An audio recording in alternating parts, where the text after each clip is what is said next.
menu today. There was pasta together with minced beef and pasta salad, juice drink and fruits. So visit our catering area. This is you are going through the map number 16. So the back door of the sports hall, right one, and going through the doors you will find the huge white tent, which is our catering area and courtyard territory of the hall. So back door of the hall, right one, and you will find yourself on the catering area. Bon appetit! Напоминаю, что обед подается уже начиная с 12 до 2 часов как минимум. И это задний выход правосторонний из холла Unibet-Arena. Там белая большая палатка, и под этой палаткой наша столовая. Можете посетить. Обед подается в меню. У нас сегодня были макароны и фарш с говядиной. Салат, потом там морс и фрукты. Так что приятного аппетита всем. Tuletan meelde, et toitlustus ala avatud alates kella 12-st vähemalt kella 2-ni ja menüüs on täna makaronid, veisehakk lihaga, salat, morss, puuviljad teile.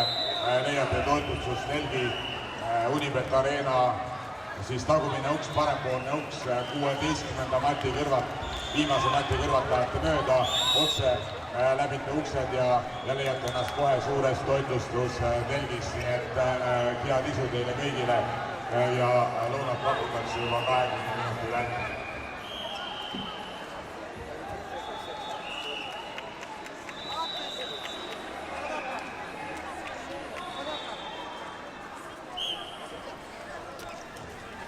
Rooga laugi kella 12 algaja lõunas. Ja hallin tagaovi oikealta ja sieltä löytyi iso valkoinen teltta, mitkä meidän ruokailua alue. Lounas on valmiina ja päivällisen aika kello 2 asti vähittäin.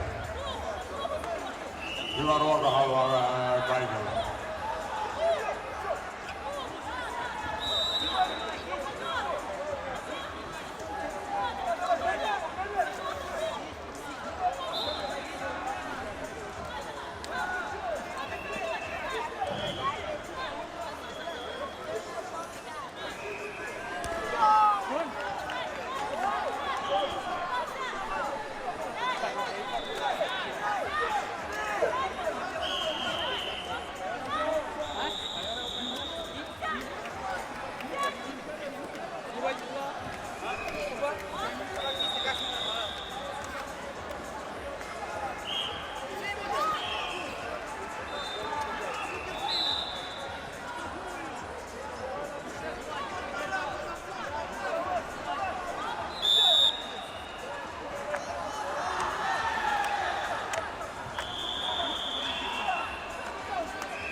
Nem, ez nem az, nem az, nem az.